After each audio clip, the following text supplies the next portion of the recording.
இன்னைக்கு பார்த்தீங்கன்னா முட்டை குழம்பு வைக்க போகிறேன். அது தண்ணி ஊற்றி வச்சுக்கோங்க, அது உப்பு சேர்த்திக்கங்க, முட்டை உடையாது.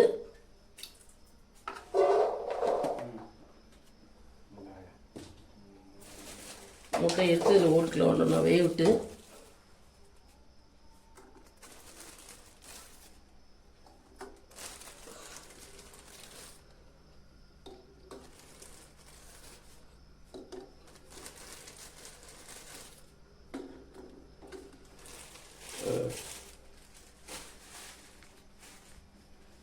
இவ்வளோ வெங்காயத்தை வச்சுக்கோங்க.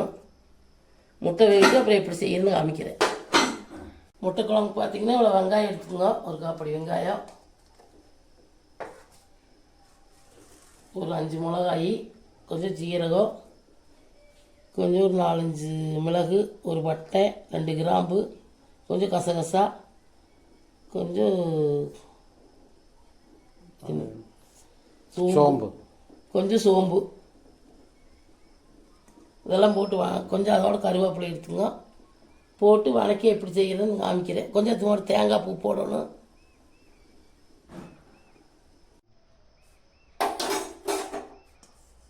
பார்த்தீங்கன்னா இப்போ வடச்சட்டி வச்சுக்கலாம். வெங்காயம் போட்டுக்கலாம். நல்லா கிட்ட போக சொல்லி எண்ணெய் ஊற்றிக்கலாம். பார்த்தீங்கன்னா எண்ணெய் ஊற்றியாச்சு, வெங்காயம் போட்டாச்சு. கொஞ்சம் வணங்கிட்டு மிளகாய் போட்டுக்கணும். ஒரு 5 மிளகாய்,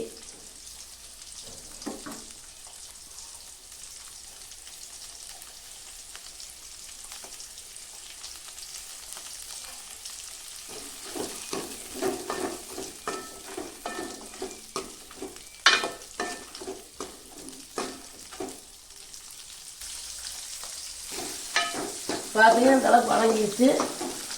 இதெல்லாம் போட்டுக்கலாம். கொத்தமல்லி, சீரகம் இதெல்லாம் போட்டுக்கலாம்.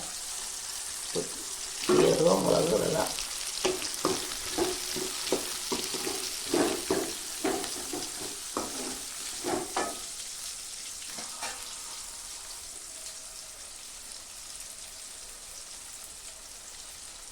அதெல்லாம் கொஞ்சம் கருவேப்பிலை சேர்த்துக்கலாம்.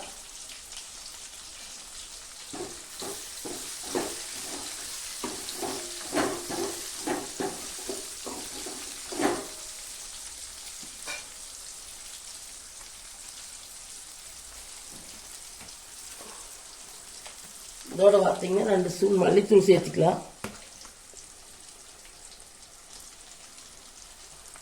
நீங்கள் மல்லி கூட சேர்த்துக்கலாம். நான் மல்லித்தூள் அரைச்சி வச்சுருக்கிறேன், அதனால சேர்த்துறேன். நீங்கள் முழு மல்லியை கூட சேர்த்து அரைச்சிக்கலாம்.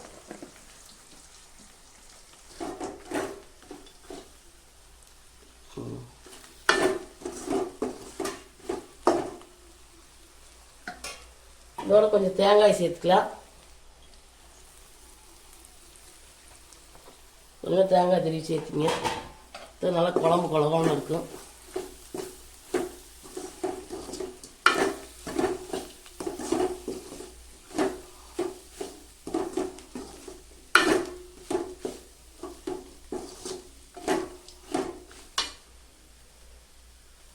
அடுப்பு ஆஃப் பண்ணிக்கலாம்.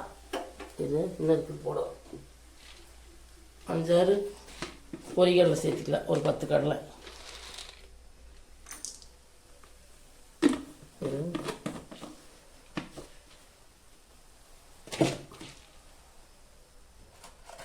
இதே கொஞ்சம் மஞ்சத்தூள் சேர்த்துக்கலாம்.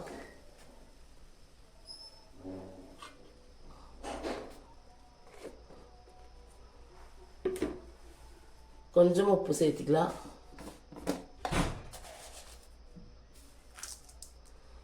நீ ஆறி அரைச்சதுக்கப்புறம் எப்படி வைக்கணும்னு காமிக்கிறேன்.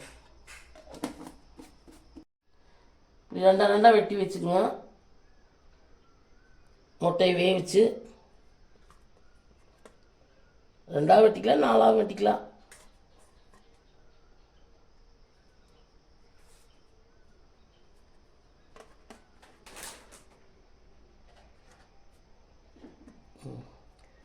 இந்த மாதிரி வெட்டி வச்சுக்கோங்க. அப்புறம் அரைச்சிட்டு குழம்பு எப்படி வைக்கணும்னு காமிக்கிறேன். நீங்கள் இன்னும் வேணுனாலும் இன்னும் கூட முட்டை சேர்த்துக்கலாம். நான் 2 பேர்னாலும் ஒரு 5 முட்டை சேர்த்து வைக்கிறேன்.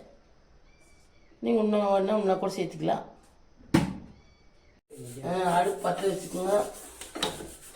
இப்படி ஒரு பாத்திரம் வச்சுக்கோங்க.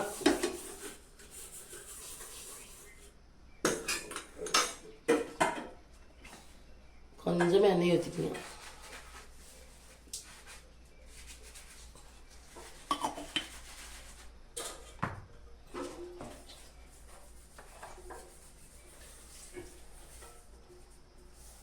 எண்ணெய் காஞ்சதுக்கப்புறம் கடுகு விட்டுக்கலாம்.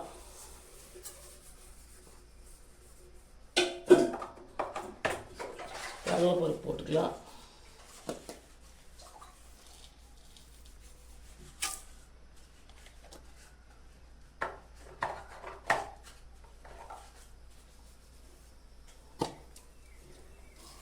உளுந்தம்பருப்பு கொஞ்சமாக போட்டுக்கலாம்.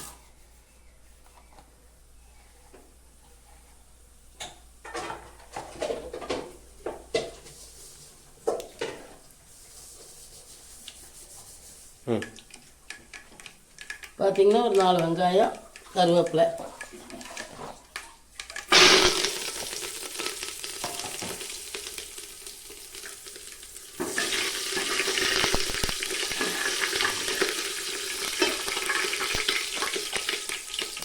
பார்த்தீங்கன்னா குழம்பு ஊற்றிக்கலாம். மிளகா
இந்த அளவு தண்ணி ஊற்றிக்கங்க. கொஞ்சம் உப்பு சேர்த்திக்கலாம். மிளகுலேயும் கொஞ்சம் போட்டுக்கிறேன், இதுலேயும் கொஞ்சம் ஏற்றிக்கலாம், சப்பையாக இருக்கும். பார்த்தீங்கன்னா கொதிச்சதுக்கப்புறம் தான் முட்டை ஓடணும், முதல்ல ஓடக்கூடாது, கரைஞ்சி போயிரு. நல்லா கொதிச்சதுக்கப்புறம் காமிக்கிற முட்டை ஓட்டு. பார்த்தீங்கன்னா இப்படி மிளகு ஊற்றி 5 நிமிஷம் கொதிக்க விட்டுக்குங்க. நல்லா கொதிச்சு வரவு இந்த பச்சை வாசனை வரைக்கும் கொதிச்சு விட்டுக்குங்க. பார்த்தீங்கன்னா இப்போ 5 நிமிஷம் கொதிச்சிருச்சு. இன்னும் 2 நிமிஷம் கொதிக்கிட்டு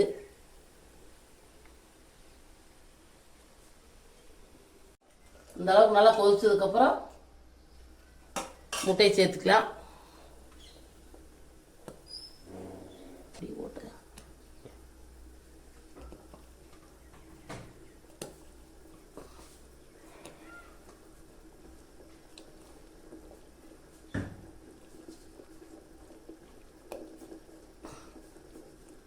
இன்னொரு 5 நிமிஷம் கொதிக்கிட்டு முட்டையை சேர்த்து ரொம்ப கலரிடாதீங்க, உடஞ்சி போயிரு. அப்படியே போட்டு ஒரு 5 நிமிஷம் கொதிக்க விட்டு ஆஃப் பண்ணிடுங்க.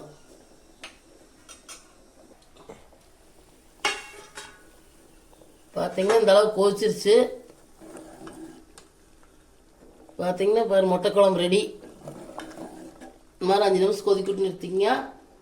இது பார்த்தீங்கன்னா சாப்பாட்டுக்கு செஞ்சு சாப்பிட்லாம், தோசைக்கு சாப்பிட்லாம், இட்லிக்கு சாப்பிட்லாம், சப்பாத்தி கூட வச்சு சாப்பிட்லாம். இந்த வீடியோ பிடிச்சிருந்ததுன்னா கமெண்ட் பண்ணுங்கள், ஷேர் பண்ணுங்கள், சப்ஸ்கிரைப் பண்ணுங்கள்.